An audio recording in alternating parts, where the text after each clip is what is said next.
आप देख रहे हैं समग्र चेतना, बूंद बूंद में सच। नमस्कार, मैं हूं सुयश मिश्रा। आप देख रहे हैं समग्र चेतना। थाने में ही जब महिलाएं सुरक्षित नहीं रहेंगी तो फिर प्रदेश में महिला सुरक्षा की बात बेईमानी हो जाएगी। आज हम चर्चा कर रहे हैं, हमारे साथ खास मेहमान हैं राधेश्याम दीक्षित जी, वरिष्ठ पत्रकार है, इंडिया न्यूज में रहे। इसके साथ में हमारे साथ सुमित श्रीवास्तव जी हैं। सुमित श्रीवास्तव जी एडवोकेट हैं, युवा वकील हैं लखीमपुर खीरी से। हमारे साथ में शिवशरण सिंह चौहान जी जुड़ चुके हैं, किसान नेता हैं और किसानों की बात करते हैं। हमारे साथ राहुल तिवारी जी जुड़ने की कोशिश कर रहे हैं, पत्रकार हैं। आज कुछ दिन पहले राजधानी लखनऊ के बंसरा थाने में एक घटना हुई। बंसरा थाने में हसीना खातून नाम की एक महिला दरोगा है, जो कि बंसरा थाने में हल्का 4 में वो दरोगा है, और उनके क्षेत्र में खनन हो रहा था। उनको इस बात की सूचना मिली, जिसके बाद वो खनन को देखने के लिए गई कि ये वैध है कि अवैध है। जो खनन कर रहे थे उनसे उन्होंने कागज मांगे कि आप हमें कागज दिखा दीजिए। उन्होंने कागज दिखाने से इनकार कर दिया, जैसा कि हसीना खातून ने हमें बताया। उसके बाद में उन्होंने अपने उसका घटना स्थल पे मौके पर वीडियो शूट किया। उसके बाद तब तक जब तक वो वीडियो बना ही रही थी, थाने से उन्हें एक सिपाही का फोन आया, बंसरा थाने में तैनात एक सिपाही का, कि मैडम आप वहां क्यों गई हैं और आपको थाना प्रभारी बुला रहे हैं। खातून जी, हसीना खातून जी तुरंत वहां से थाने पर पहुंचती हैं और नए साल का दिन होता है, 1 जनवरी की ये घटना है। आरोप है कि इस दौरान जो खनन रोकने के लिए गई थी या उसकी जानकारी लेने के लिए गई थी, इसको लेकर के थाना प्रभारी खासा उनसे नाराज हो गए और उन्होंने उनसे अभद्रता की, जैसा कि हमें हसीना खातून ने बताया। ये वीडियो उन्होंने एक सोशल मीडिया पर शेयर किया है। 8 तारीख को हमसे साझा किया था, हमने 9 तारीख को वीडियो चलाया भी है। उसके बाद आज दैनिक जागरण, अमर उजाला समेत तमाम छोटे बड़े अखबारों में यह खबर प्रमुखता से आई है।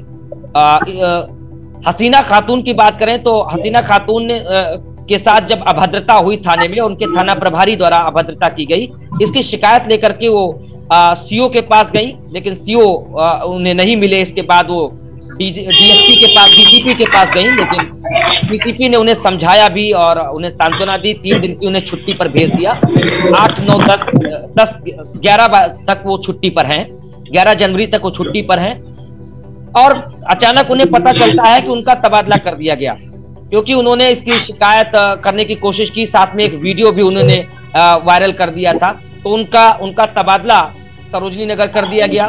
उनकी बात नहीं सुनी गई। दूसरी तरफ एक पीड़ित था, एक पीड़ित महिला के साथ अभद्रता होती है, उस पर तुरंत बिना जांच के कार्रवाई हो जाती है। कार्रवाई इसे नहीं कहेंगे, लेकिन उसका स्थानांतरण हो जाता है। वहीं दूसरी तरफ एक आरोपी थाना प्रभारी हैं, जिन पर आरोप है कि उन्होंने एक महिला के साथ अभद्रता थाने के अंदर की, उन पर कोई कार्रवाई नहीं की जाती है अब तक। उनके खिलाफ जांच जरूर बैठा दी जाती है। आज अखबारों में भी निकला है कि उनके खिलाफ जांच बैठाल दी गई है। सीओ कृष्णा नगर इसकी जांच कर रहे हैं। जांच आने के बाद में कोई कार्रवाई की बात वो कह रहे हैं, जैसा कि हमारे पत्रकार ने हमको बताया। सवाल ये है कि एक पीड़ित महिला के खिलाफ बिना जांच पड़ताल के उसका तबादला कर दिया जाता है। वहीं एक आरोपी जिस पर आरोप है, उस पर जांच बैठा दी जाती है, कोई कार्रवाई करने के बजाय। हमारे साथ वरिष्ठ पत्रकार राधेश्याम दीक्षित जी हैं।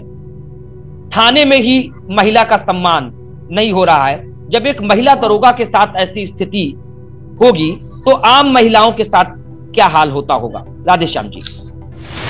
बिल्कुल सुयश, ये बहुत महत्वपूर्ण विषय है और मुझे ये इस बात की दाद देनी पड़ेगी कि एक सब इंस्पेक्टर के पद पर उनके साथ जो भी हुआ, अभी हालांकि उसकी जांच के बाद सारे तथ्य सामने आएंगे, लेकिन प्राइमा फेसी जो बात उन्होंने दावा किया है और उसके लिए एक वीडियो भी उन्होंने वायरल किया है, उन्होंने इस बात को सार्वजनिक किया, ये बहुत महत्वपूर्ण तथ्य है, क्योंकि पुलिसिया कार्यशैली लगातार सवालों के घेरे में रही है।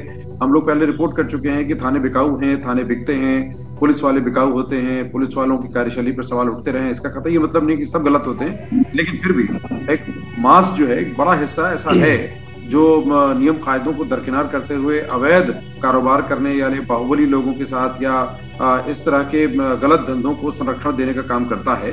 तो निश्चित रूप से इसमें कोई दो राय नहीं है कि ऐसी घटनाएं नहीं हो रही हैं। और इस पूरे प्रकरण में जो प्राइमा फेसी सबसे महत्वपूर्ण बात है वो अवैध खनन है।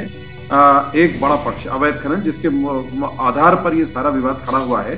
तो अवैध खनन का वो प्रकरण जिसमें जो आरोपी है, क्या उसकी परीक्षण हुआ, वो एक पक्ष है। दूसरा, जो एक पुलिसकर्मी की अपने क्षेत्र में ड्यूटी का दायित्व का निर्वहन करना है, वो दूसरा पक्ष है। तीसरा है महिलाओं के साथ पुलिस का आचरण, ये तीसरा पक्ष है। और चौथा पक्ष है कि पुलिस की ओवरऑल जो कार्यशैली है वो कैसे होती है, किसी भी सूचना पर या किसी भी इस तरह के प्रकरण में जो उनका एक ऑफिशियल कोरम है वो क्या कहता है, जो एक प्रक्रिया है वो क्या कहती है। तो उसमें निश्चित रूप से अमूमन बड़े अधिकारी अक्सर ये हवाला देते हैं कि पुलिस कर्मियों को अपने वरिष्ठ अधिकारियों के साथ किस तरह पेश आना है, कैसे काम करना है, आचरण की एक नियमावली है। लेकिन अमूमन जो उनके ग्रीवांसेस हैं उनके के समाधान के लिए जो ढांचा है वो काम नहीं करता दिखता। अक्सर पुलिस कर्मियों की शिकायतों को अनसुनी किया जाता है, या उनकी जो ड्यूटी आवर्स हैं उनके साथ में ऐसे अतिरिक्त कार्य लिया जाता है, या उनसे मनमानी तरीके से काम लिया जाता है, और कानून के जो प्रावधान है उनको दरकिनार किया जाता है। तो ये आम बातें हैं जो हसीना खातून जी ने सामने रखी है। जहां तक बर्ताव की बात है, वो भी चाहे महिलाएं हों या पुरुष हों, अमूमन पुलिस कर्मियों का जो एक बड़ा औसत है, उनका दुर्व्यवहार की शैली ही रहती है थानों में, और उनकी भाषा शैली भी अभद्र होती है, और गालियां तो एक आम बात है पुलिस कर्मियों के लिए।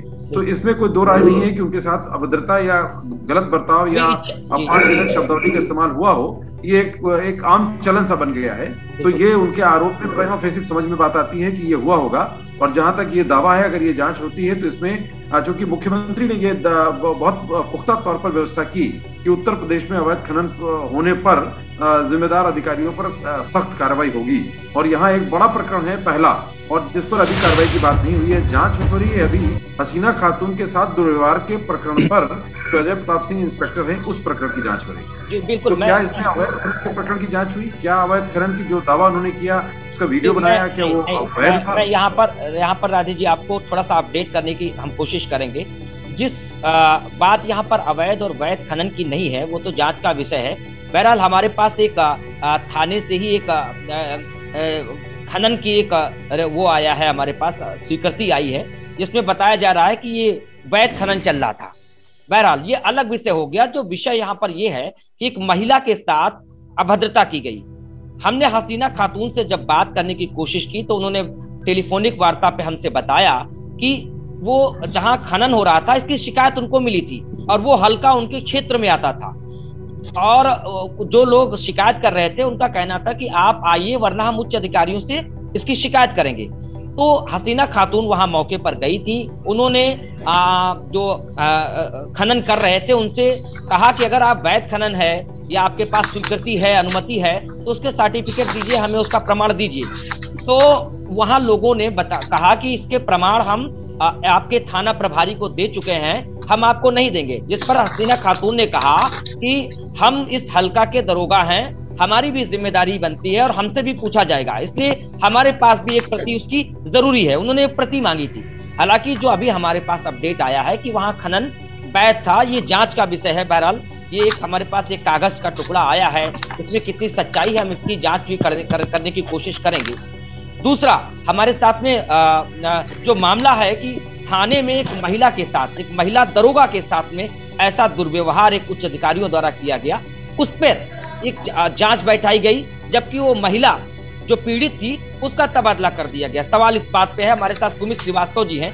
सुमित जी, मेरा सवाल आपसे है, एक महिला के साथ थाने में अभद्रता की जाती है, उनका ही सीनियर जो है उनके साथ ऐसा दुर्व्यवहार करता है, ऐसे मामले में क्या कार्रवाई होनी चाहिए? संवैधानिक रूप से कौन कौन सी धाराएं बनती हैं और इस पर क्या मुकदमा लिखा जाना चाहिए? सुमित जी। Thank you. जैसा कि अभी हमारे राधे श्याम दीक्षित जी से मैंने काफी डिटेल में चीजें सुनी, और अब सभी जानते हैं कि पत्रकार लोग तो एक पांचवा स्तंभ माने गए हैं, जहाँ पे सारी चीजें कमजोर हो जाती हैं, चाहे हमारी न्याय व्यवस्था कमजोर हो, जहाँ पे हमारा पुलिस प्रशासन कमजोर हो, कोई भी कमजोर हो, तो एक पत्रकार ही ऐसे लोग होते हैं जो उस स्तंभ को उसकी कमजोरी से उनकी दिखाते हैं कि हाँ भाई आपको कहाँ पे समझने की जरूरत है।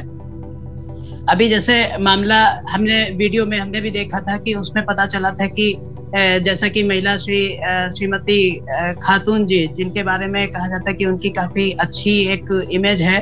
उन्होंने कुछ समय पहले एक किडनैपिंग का भी केस था, तो किडनैपिंग के केस में भी उन्होंने काफी अच्छा अपना रिस्पांस दिया था और रेस्क्यू उस बच्चे का करवाया था।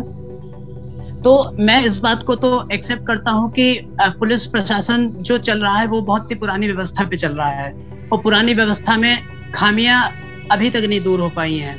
लेकिन ये भी कहूंगा कि अभी जैसे कुछ हमारे मित्र भी हैं पुलिस में, चाहे वो सब इंस्पेक्टर रैंक के हों चाहे वो सिपाही रैंक के हों, तो बहुत ऐसे मित्र हैं जिन्होंने अभी तक कुछ अपना ऐसा परफॉर्मेंस दिया है जिसमें लगता है कि वो ईमानदार हैं। लेकिन उनकी ईमानदारी, अगर एक महिला के साथ थाने में दुर्व्यवहार होता है तो संवैधानिक रूप से कानून में, आईपीसी में, सीआरपीसी में क्या संविधान है, क्या उन सुरक्षित धाराओं पर उस पर मुकदमा लिखा जाना चाहिए? क्या उच्च अधिकारियों को इस मामले में स्वतः संज्ञान लेना चाहिए? या पीड़ित जो शिकायत लेकर के गई थी उसकी तो कहीं सुनवाई नहीं हुई?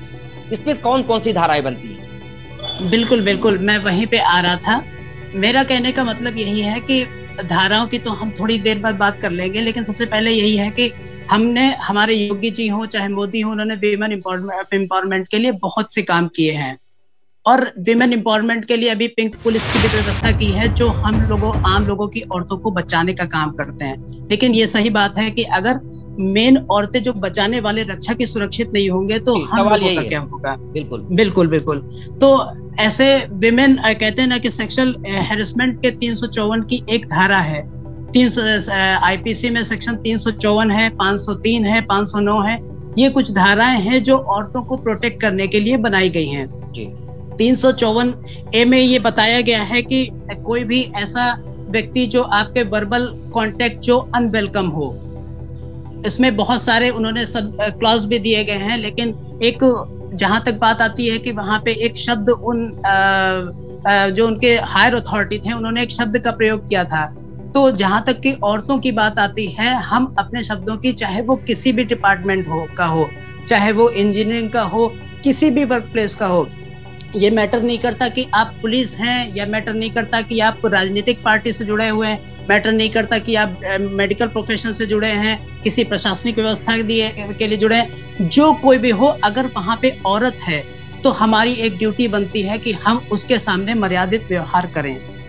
तो उसमें कुछ धाराएं, जैसे हमारी 354 आ जाती है, 354 ए आ जाती है, 503 आ जाती है, 509 आ जाती है, जिसमें हमारे लज्जा भंग की आ जाती है। तो ये कुछ धाराएं हैं जो हमारे ख्याल से अगर उनके ऊपर संज्ञान लिया जाए तो इस पे हमारे ख्याल से 1 से 3 साल की सजा तो हो ही जाती है। जी बिल्कुल, हमारे साथ, और इस पे मुकदमा बनता भी है। बिल्कुल बिल्कुल, मुकदमा बनता है। हमारे साथ शिव कुमार चौहान जी हैं। शिव कुमार जी, स्वागत है आपका। सबसे पहले आपसे सवाल है, आपके क्षेत्र में उधर खनन की क्या स्थिति है? आप तो किसान नेता रहे हैं, किस तरीके से आप इसे देखते हैं? सर्वप्रथम मिश्रा जी, मैं आपको प्रणाम करता हूँ। मैं इधर लोकल का ही रहने वाला हूँ, पिपरसन गांव का निवासी हूँ। बनता मेरे क्षेत्र से थोड़ी दूर पर है। यहाँ पे किसान पर सर्विस लेन बन रही है, तो वहाँ मिट्टी की जरूरत पड़ रही है। ये लोग क्या कर रहे हैं? ये लोग परमिट लेते हैं, थोड़ा परमिट लेते हैं, ज्यादा मिट्टी खोदते हैं और उस मिट्टी को आधा भाग तो वहां डालते हैं और आधा भाग प्राइवेट लोगों के हाथ बेच देते हैं। ये प्रॉब्लम है। जो अभी आपके पास जो लेटर आया है कि परमिट है, बिल्कुल आया होगा, वो परमिट है। परमिट हर जगह होने के साथ ही ये लोग खुदाई करते हैं। ये एक षड्यंत्र है आपका हिसाब से? ये एक षड्यंत्र है कि पहले वो परमिट ले लेते हैं ताकि वो कहीं फंसे ना, उसके बाद में थाने से और तमाम जगह से उनकी साठगांठ, तमाम लोगों से जो भ्रष्ट टाइप के कुछ लोग हैं उनसे उनकी साठगांठ हो जाती है। परमिट कम जगह की लेते हैं, उसके बाद खुदाई ज्यादा होती है, क्षेत्रफल की दृष्टि से गहराई भी ज्यादा होती है, आपके हिसाब से? जी बिल्कुल। हमारे हाँ, 2.5 फीट गहराई खोदनी चाहिए, जबकि वहाँ पे अगर आजकल देख लिया जाए तो वहाँ 10 फीट 15 फुट, यहाँ तक कि 20 फुट तक गहराई बनी हुई पाई जाएगी। जी मतलब इतनी गहराई की खुदाई लोग करते हैं और ये लोग प्राइवेट लोगों को भी मिट्टी बेचने का काम करते हैं। उसी में इनकी कमाई होती है, वही कमाई से ये ऊपर के अधिकारियों तक पहुंचाते रहते हैं। ये है खेल इसमें। जी, राहुल तिवारी हमारे साथ जुड़े हुए हैं। राहुल जी अपनी वॉइस को अनम्यूट कर लें, आपकी वॉइस म्यूट है। राहुल जी ने अभी हाल ही में बनकरा क्षेत्र में एक खनन की खबर भी लिखी थी, जिसमें उन्होंने साफ तौर पर कहा था कि एक कंपनी, पीएनसी कंपनी, जो अवैध तरीके से खनन करा रही थी और इसमें उसका ट्रक भी पकड़ा गया था। बहरहाल हमारे साथ में राधे श्याम दीक्षित जी हैं, मैं उनसे एक और सवाल लेता हूं। सर, जिस तरीके से वुमेन एम्प्लॉयमेंट के लिए, वुमेन महिला सुरक्षा के लिए लगातार मुख्यमंत्री जी, चाहे वो प्रधानमंत्री जी हो, वो लगातार बातचीत कर रहे हैं, वो लगातार कोशिशें कर रहे हैं। जैसा कि अभी सुमित जी ने बताया कि पुलिस बूथ बन गए हैं, महिलाओं के लिए पिंक बूथ बन गए हैं, महिलाओं के लिए 10-90 और तमाम चीज़ें जो हैं ये समय समय पर इनोवेशन होते रहते हैं, नई नई चीज़ें आती रहती हैं। लेकिन थाने में ही जब इस तरीके से महिलाओं के साथ व्यवहार होता है, तो जो आम महिलाएं हैं वो अगर थाने में कैसे जाएंगी, उनके साथ में क्या हाल होगा? अगर ये मैसेज जाएगा, ऐसे मैसेज जाएंगे, तो क्या महिलाएं थाने में की तरफ रुख करेंगी? जब उनके साथ में कुछ जास्ती होती है या कुछ गलत होता है, वो अकेले थाने जा सकती हैं क्या? देखिए, जो हमारे उत्तर प्रदेश की पुलिस व्यवस्था है उसमें बहुत सी खामियां हैं और बहुत सी समस्याएं हैं, और लगातार जो उसमें सुधार की प्रक्रिया होनी चाहिए। हमारे यहाँ पुलिस सुधार आयोग तो बना, लेकिन वो भी एक तरह से नकदंतविहीन रहा, कुछ ठोस कदम नहीं उठा पाए। पुलिस सुधार के लिए जो समय समय पर कमेटियां बनी, उन्होंने सुझाव दिए, उन पर भी अमल नहीं हुआ, और कोई भी सरकार आए उसका अमल करने का इरादा भी नहीं होता। यही वजह है कि सुधार व्यापक तौर पर बिल्कुल नहीं दिखता। और जहां तक आप गड़बड़ियों की बात करें, वो केवल महिलाओं के साथ अभद्रता ही नहीं, बल्कि कुल मिलाकर ऐसा लगता है कि थाने अपराधियों के संरक्षण का महत्वपूर्ण केंद्र हैं, और ऐसे बाहुबलियों के संरक्षण का केंद्र हैं जो अवैध खनन का या अवैध कारोबार करने वाले पूरा संरक्षण तंत्र विकसित करने वाले थाने बने हुए हैं। क्योंकि जिस तरह की ठोस कार्रवाई चाहिए उन लोगों पर नहीं होती, और अमूमन भोले भाले लोगों को छोटे मोटे मामले, फर्जी मामले दर्ज करके उनको फंसाया जाता है या उनको बरगलाया जाता है, उनसे उगाही की जाती है और थानों में रात रात में बिठा करके उनके साथ उत्पीड़न किया जाता है। ये अमूमन देखने को मिलता है। लेकिन हमने किसी बाहुबली को थाने में उत्पीड़ित होते हुए नहीं देखा। हमने किसी बाहुबली के परिवार को थानों में गिड़गिड़ाते हुए नहीं देखा। अमूमन हमने गरीब लोगों को ही गिड़गिड़ाते हुए देखा। पुलिस का डंडा हमने रिक्शे वालों पर बजते हुए देखा। किसी बड़ी फॉर्च्यूनर गाड़ी पर रोक करके उस पर कार्रवाई होते हुए आज तक नहीं देखा। और चूंकि मैंने अलग दैनिक जागरण में काम करता था, और मैंने वहां पर हम लोगों के वरिष्ठ साथियों ने एक रिपोर्ट कवर की कि थाने बिकाऊ हैं, बोलो खरीदोगे? तो ये उस समय से लेकर आज तक थाने बिकाऊ हैं और बिक रहे हैं। वरिष्ठ अधिकारियों की जानकारी में है, जितने भी अवैध कारोबार करने वाले हैं वो धड़ल्ले से करते हैं, बल्कि वो गारंटी शुदा कारोबार करते हैं, और आपको बाकायदा पुख्ता तौर पर दावा करेंगे कि आप, जैसे कि अभी शिव कुमार जी कह रहे थे कि अवैध खनन कौन नहीं करता, ये बड़ा प्रश्न है। अगर जांच की जाए, जितने लोगों को अनुमति मिली है वो सब के सब अवैध खनन कर रहे हैं। तो ये सवाल तो बचता ही नहीं है कि वैध था, क्योंकि वैध कारोबार करने से उनका हिसाब जो हफ्ता और जो हर गाड़ी पर पैसा बंधा हुआ है, एक गाड़ी की जगह 10 गाड़ियां उसमें चल रही हैं, कई गाड़ियों की नंबर प्लेट छिपाई जाती है, कई पर मिट्टी पोती जाती है, तो वो सारे एक कॉकस है। उस कॉकस में बड़े पैमाने पर पुलिस वाले शामिल हैं, उनके संरक्षण में ये काम होते हैं। तहबाजारी भी पुलिस वाले ही करते हैं। लेकिन दुर्भाग्य से क्या है, जब भी कोई जांच कमेटी जाएगी तो उसमें कोई पुलिस वाला पकड़ में नहीं आएगा, क्योंकि उन्होंने बीच के कुछ ऐसे बिचौलिए डाल रखे हैं। इसलिए ऐसी जांच कमेटियां हमेशा ग्रीन रिपोर्ट देती हैं और कार्रवाई किसी पुलिसकर्मी पर नहीं होती। और मुझे मुमकिन है कि इस मामले में भी जो हसीना खातून जी की पीड़ा है वो इसलिए बढ़ी हुई है क्योंकि उनको मालूम है कि जिस महकमे में काम कर रही हैं उनकी शिकायत पर कार्रवाई नहीं होगी, उल्टे इनके तबादले के साथ में बहुत सारी इनके लिए संकट पड़ेंगे। हसीना जी की बिल्कुल आपने बहुत सही बात करी, लेकिन मेरा एक सवाल आपसे और है। हसीना खातून जो कि पीड़ित थी, जिन्होंने पहले ही शिकायत भी दर्ज कराने की कोशिश की और उनका तबादला हो गया, उनको दूसरे थाने में भेज दिया गया, जबकि वो पीड़ित थी, उनके साथ अभद्र व्यवहार किया गया था, उन्होंने इसकी शिकायत की और उनको जो है दूसरे थाने में भेज दिया गया बिना किसी जांच के, बिना किसी पड़ताल के। दूसरी बात, जो आरोपी थाना प्रभारी हैं उनके खिलाफ कोई कार्रवाई नहीं हुई, उसके लिए जांच बैठाई गई, कहा गया कि जब जांच हो जाएगी उसके बाद कार्रवाई होगी। ये दोहरा मापदंड नहीं समझ में आ रहा है। एक व्यक्ति के साथ बिना जांच किए आपने सीधे उसको दूसरे थाने में, हम इसे कार्रवाई नहीं मानते, लेकिन दूसरे थाने में आपने भेज दिया। दूसरे व्यक्ति जो आरोपी है उसके खिलाफ आप बात कर रहे हैं कि जब जांच हो जाएगी तब हम उसके खिलाफ कोई कार्रवाई, कोई एक्शन लेंगे। तो ये दोहरा मापदंड महिला पुरुष। फिर आप कहते हैं कि महिला पुरुष एक समान, महिलाओं की बात करते हैं, फिर यहाँ पर ये दोहरा चरित्र है, इसको कैसे देखते हैं राधे जी? बिल्कुल, देखिए जो आपने बात की है निश्चित रूप से, चूंकि पीड़ित है हसीना खातून और उन्होंने जो आरोप लगाया है उन आरोपों की बिना पर उनकी जांच तो बात की बात है। सबसे पहले तो उनको थाने से हटाया जाना चाहिए था, अजय प्रताप सिंह को, जो आरोपी है, और जो पीड़ित है उसको हटाया जाना। तो ये बिल्कुल हर तरह से किसी भी न्याय संगत व्यवस्था के विरुद्ध है और ये गलत किया गया है। और इससे पता चलता है कि एक खास तरह की मानसिकता काम करती है, और चूंकि थानों के जो थानेदार होते हैं उनका कॉकस ऊपर तक अधिकारियों तक जुड़ा हुआ है, और यही वजह है कि उन पर कार्रवाई की जगह पर लीपापोती अमूमन देखने को मिलती है।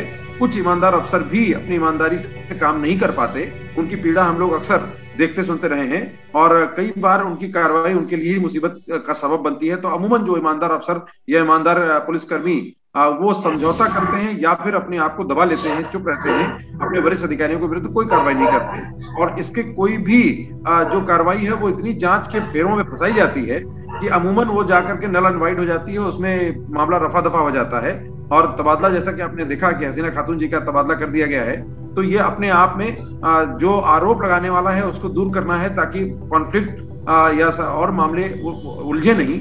ये अमूमन एक तरह से सेफ गार्ड करने की प्रैक्टिस है पुलिस के उच्च अधिकारियों। ये गलत है, न्याय के विरुद्ध है, और महिला के साथ हुए, जब सामान्य सी बात है, अन्य कोई महिला अभी ये केवल कॉल कर देती है तो उस पर पुलिस घर आ जाती है और उठा ले जाती है। ये एक सवाल आपसे, हम आपको इस सवाल का जवाब हम आपसे लेंगे। हमारे साथ सुमित जी हैं। सुमित जी, कहीं ना कहीं ये अधिकारों का हनन, जो कि उत्तर प्रदेश में पिछले कुछ समय से हम देख रहे हैं कि अधिकारों का हनन बहुत ज्यादा हो रहा है एक दूसरे के। न्यायपालिका का अपना क्या काम है, कार्यपालिका का क्या काम है, व्यवस्थापिका का क्या काम है, एक दूसरे के अपने संविधान में अधिकार हैं। एक महिला है जिसका क्षेत्र है और उसके क्षेत्र में क्या हो रहा है ये उसको जानने का अधिकार है, और वहां पर उसको रोकने का भी अधिकार है, परमिट पूछने का भी अधिकार है। फिर क्यों एक उसका उच्च अधिकारी उसको उस अधिकार का हनन करने की कोशिश कर रहा है? आपको ये नहीं लगता कहीं ना कहीं हसीना खातून के अधिकारों का हनन किया गया यहाँ पर उसके उच्च अधिकारियों द्वारा? इसे कैसे देखते हैं, और कानूनी किताब में इसकी क्या सजा है और कितना ये इलीगल है? देखिए, बहुत अच्छी बात आपने कही है। पहली बात तो मैं यही कहूंगा कि कोई भी अधिकारी अगर पुलिस अधिकारी होता है, चाहे वो कांस्टेबल ही रैंक का क्यों ना हो, मैं पुलिस रेगुलेशंस एक्ट के बारे में बहुत ज्यादा तो नहीं जानता, लेकिन मैं इतना जरूर कहूंगा कि उनके पास जो उनका एक साधारण पुलिस सिपाही होता है, उसे भी इस बात का अधिकार होता है कि वो अगर कुछ उसके क्षेत्राधिकार में कोई ऐसी चीज अवैध हो रही होती, चाहे वैध हो चाहे अवैध हो, तो उसकी पूछताछ करके कागज मांग सकता है। और चूंकि सब इंस्पेक्टर रैंक का अधिकारी एक विवेचना अधिकारी होता है, तो उसकी पावर्स बहुत ज्यादा होती हैं। अगर थाने में कोई इंस्पेक्टर नहीं है तो सब इंस्पेक्टर ही उस जगह का मालिक माना जाता है। तो उसके पास जो उसके रेगुलेशंस में उसको अधिकार दिए गए हैं वो बहुत ही ब्रॉड लेवल पे हैं, क्योंकि विवेचना की शुरुआत का पहला अधिकारी ही सब इंस्पेक्टर माना गया है। तो उसके क्षेत्राधिकार में अगर कुछ भी चीजें होती हैं तो उसका ये फर्ज है, उसकी ड्यूटी है कि वो अपने क्षेत्राधिकार में अगर वो ईमानदारी से काम करता है तो वो सारी चीजें अपने तरीके से देखता है, और उसकी रिपोर्ट, कहते हैं ना कि इंस्पेक्टर कोई भी जब उनके हाथ में एक जीडी होती है, क्या बोलते हैं, एक डायरी रहती है, तो कहाँ जाते हैं, कब किससे मिलते हैं, वो हर एक चीज मेंशन करते हैं। तो अगर वो बता के नहीं गई हैं तो वो एक अलग इशू है, उनका डिसिप्लिन का मामला है। लेकिन फिर भी अगर उनके क्षेत्र में कुछ भी ऐसी दिक्कतें आती हैं तो हर एक पुलिस अधिकारी की ड्यूटी है कि वो अपने क्षेत्र का एक चक्कर जरूर काटे, वो देखे, अगर कुछ ऐसे होते तो वो कागजी कार्रवाई कर सकता है, उनसे डिमांड कर सकता है, और अगर उसको कुछ उल्टा सीधा दिखता है तो वो अपने हर अथॉरिटी को कॉल करता है उसके लिए कि हमें इस चीज की जरूरत है। लेकिन अगर वो सक्षम अधिकारी है, वो सक्षम है, तो उसकी पूछताछ करके सारी चीजें भी मांग सकता है। और कहीं ना कहीं ये उनके अधिकारों का हनन का मामला है। पहली बात तो मैं ये कहूंगा कि हमारे संविधान में ये एक डिफाइन किया कि हर किसी को right to life and liberty का एक डिग्निटी के साथ जीने का अधिकार है। एक डिग्निटी शब्द का मतलब होता है कि आप चाहे वर्क प्लेस पे कहीं पे भी हो, आप एक मजदूर भी हो, हम उस मजदूर की भी एक इंसल्ट नहीं कर सकते हैं, क्योंकि वो हमारे घर में कमाने के लिए आया है। हम अपने एक ओहदे का इस्तेमाल करके उसके साथ दुर्व्यवहार करते हैं, लेकिन अगर कानून की नजरों में देखा जाए तो उनके पास भी अधिकार हैं, वो हमारे ऊपर कोई भी एक्शन ले सकता है। लेकिन चूंकि अभी हमारे राधेश्याम दीक्षित सर ने ये बात कही कि लाठी केवल आम आदमी या गरीब आदमी के ऊपर चलती है, जो बाहुबली रैंक के आदमी होते हैं, जो बाहुबली टाइप के आदमी होते हैं, उनको कोई भी छूता नहीं है। हम खुद देखते हैं कि अभी जैसे थोड़ी देर पहले आपने कहा कि कोई भी क्या बोलते हैं जो डिसिप्लिनरी एक्शन होता है उसमें थोड़ा समय लगता है, कोई जांच होती है, तो ये सही बात है। हमारे कोर्ट में भी आएंगे तो कोई चीज अगर हमें पता है कि एक फलाने पर्सन ने कोई ऐसे ऑफेंडर ने कोई ऑफेंस किया है, लेकिन हम तुरंत उसको सजा नहीं दिलवा सकते, उसके पीछे एक ट्रायल है, एक व्यवस्था है। तो हमें ये भी देखना है कि हाँ, जो काम उन्होंने किया है ये वाकई में वैध खनन था या अवैध खनन था, ये जांच का विषय है। दूसरी बात, उन्होंने क्या वहां पे इन्फॉर्म किया, नहीं इन्फॉर्म किया, ये एक विषय है।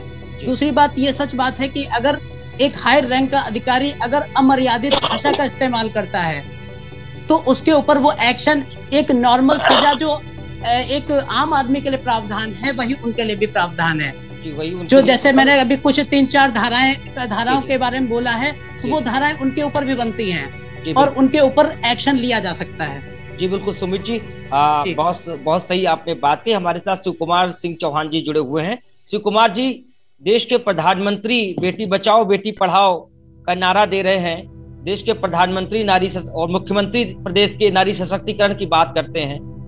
ऐसे में एक सबल नारी, एक सबला नारी, उसके साथ में ऐसा व्यवहार हो रहा है, तो फिर अबला नारियों के साथ में स्थिति कैसी होगी, ये आपसे सवाल है। शिव कुमार जी, देश के प्रधानमंत्री जी ने सबला नारी की बात कही है, हमारे माननीय मुख्यमंत्री योगी जी ने भी यही बात कही है।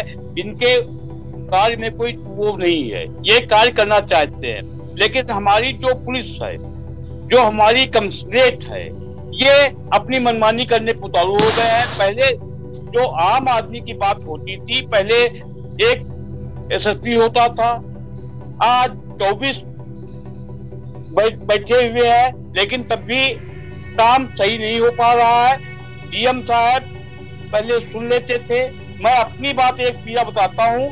मैं सिंचाई विभाग में इंजीनियर था। एक बार कुछ लोगों ने मेरे ऊपर ही मुकदमा कायम करवा दिया।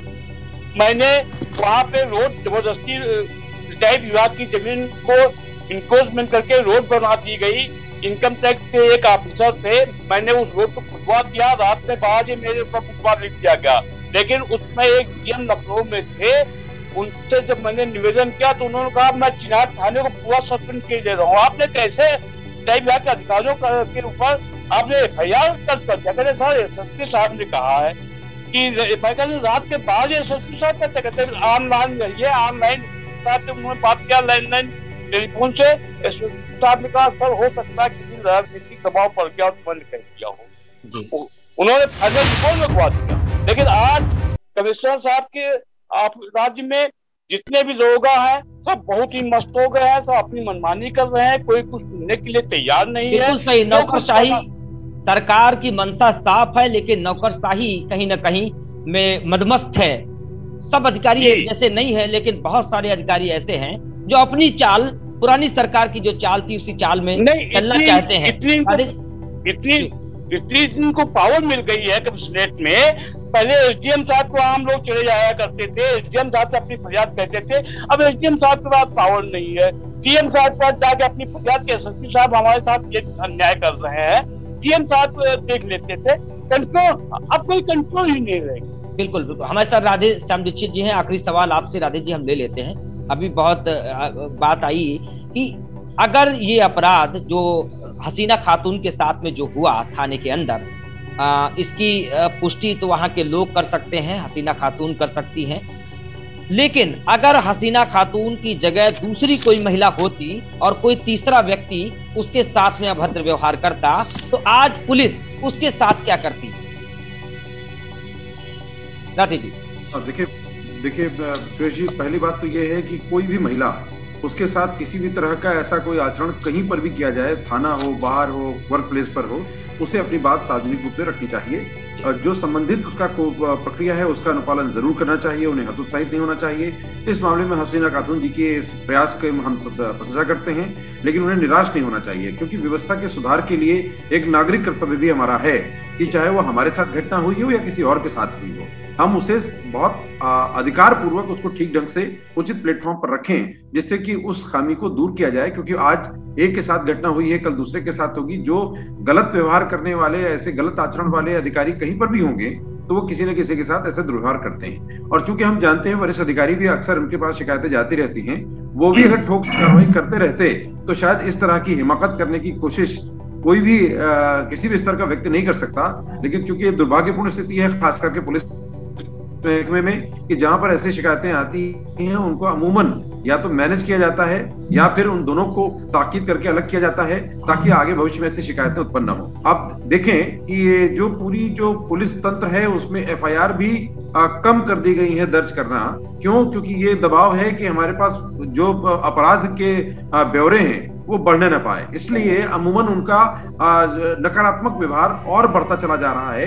तो जो लोग शिकायत करने जाते हैं उनके प्रति उनका रवैया बदल रहा है, उनकी भाषा शैली बदल रही है। क्योंकि लोग पीड़ित बार बार जाते हैं, इसलिए वो हमारे अभद्र भाषा का इस्तेमाल करते हैं, उनका उत्पीड़न करते हैं। और ये बंथरा ही नहीं, जितने भी लखनऊ के 43 थाने हैं, अगर हम उनमें जाएंगे तो शायद कुछ एक अपवाद स्वरूप 2, 4, 5 थाने ऐसे हो सकते हैं जहाँ के थानेदार सलीके से किसी से बात कर रहे हो। अमूमन उनका एक स्वभाव ऐसा बन गया है। और इसके पीछे एक बड़ा कारण है कि उनके जो रिफ्रेशर कोर्सेज होते थे उनमें बड़ी कमी आई है। उनको जो नियमित प्रशिक्षण मिला करता था उसमें भी कमी आई है। पुलिस लाइंस में जो एक प्रक्रिया होनी चाहिए, वो इसकी तादाद पुलिस वालों की इतनी ज्यादा है कि वो नहीं चल पाती। तो ये एक बड़ी खामी है। तो अमूमन जिस शैली में वो काम करते चले जा रहे हैं, और खास करके जो दूर दराज के थाने हैं वहां पर ऐसी मनमानी या इस तरह की एक तरह की तानाशाही जैसा रवैया अधिकारियों में देखने को आमतौर पर मिलता है, और ये एक चलन सा बन गया है।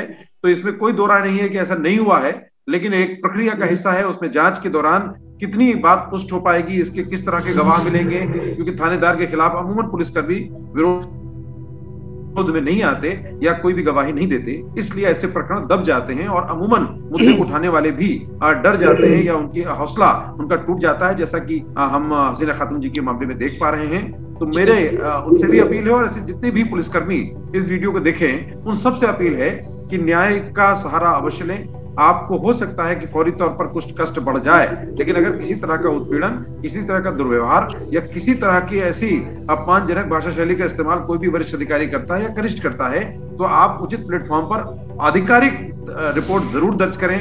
जैसे कि सुमित जी बता रहे थे कि जीडी एक बहुत महत्वपूर्ण विषय है। अगर वो जीडी के अंदर इस दुर्व्यवहार को रिपोर्ट में दर्ज करते हैं तो वो ऑफिशियल रिकॉर्ड माना जाएगा, और उसमें वो पुलिस अधिकारी क्योंकि ड्यूटी पर है, उसके पास राइट है कि जांच के दौरान अगर डीजीपी भी किसी गलत दुर्व्यवहार में पाए जाते हैं तो उसकी रिपोर्ट में अगर दर्ज हो जाता है तो उनके खिलाफ मुकदमा दर्ज करने का वो अधिकारी है। जी बिल्कुल राधे जी, मुझे लगता है कि अपने पावर्स का या अपने अधिकारों का उपयोग भी ठीक ढंग से किया जाना चाहिए। और आपने एक अपने सवाल पूछने के दौरान बात रखी थी कि पुलिस थानों में मानवाधिकार, बड़ी दुर्भाग्यपूर्ण स्थिति है कि हर थाने में मानवाधिकार का एक बोर्ड चस्पा है, और वो प्रवेश द्वार के ठीक बगल में लगा हुआ है कि मानवाधिकार हमारे किसी भी नागरिक के क्या हैं उसका अनुपालन होना चाहिए। दूसरा, पुलिस के जो मानक हैं, जो सिद्धांत हैं, उनका भी एक बोर्ड लिखा हुआ है कि कोई व्यक्ति आएगा उसके साथ प्रक्रिया क्या अपनाई जानी चाहिए। सर, ये व्यवस्था के लिए एक स्वागती बिठाया गया है कि कोई भी शिकायत करने आता है उसको बिठा करके सम्मान पूर्वक उसके मामले को रजिस्टर में उसका प्रवेश दर्ज करें और उसके बाद बात शुरू करें। लेकिन आप देखें किसी थाने में इस प्रक्रिया का अनुपालन नहीं होता। जो स्वागती वो अमूमन गायब पाया जाता है और पुलिसकर्मी सीधे उससे पूछताछ शुरू कर देते हैं, यानी अनधिकृत व्यक्ति अधिकृत बातचीत कर रहा होता है। तो ये कानून व्यवस्था की दुरुपयोग का मामला लगभग हर थाने में देखने को मिलता है, और वहां पर उसकी लाठी उसकी भैंस, यानी जो थानेदार है जो कहे सब सही। और जीडी में दर्ज करने के बजाय जो थानेदार चाहता है वो दर्ज किया जाता है। और उमन जो शिव कुमार जी कह रहे थे कि जिलाधिकारी भी जो चाहता है वही अफसर करते हैं, तो जिलाधिकारी आम जनता का न होकर ऐसी व्यवस्था में कुछ चुने हुए या कुछ अधिकृत लोगों की सेवा, उनकी लाभ के लिए उनके निर्देशों का अनुपालन तक सीमित हो गया है। ये बहुत दुर्भाग्यपूर्ण स्थिति है, और ये स्थिति जब तक व्यवस्था में ठोस बदलाव नहीं होगा वो किसी के सरकार के आने या जाने से अमूमन नहीं बदलता।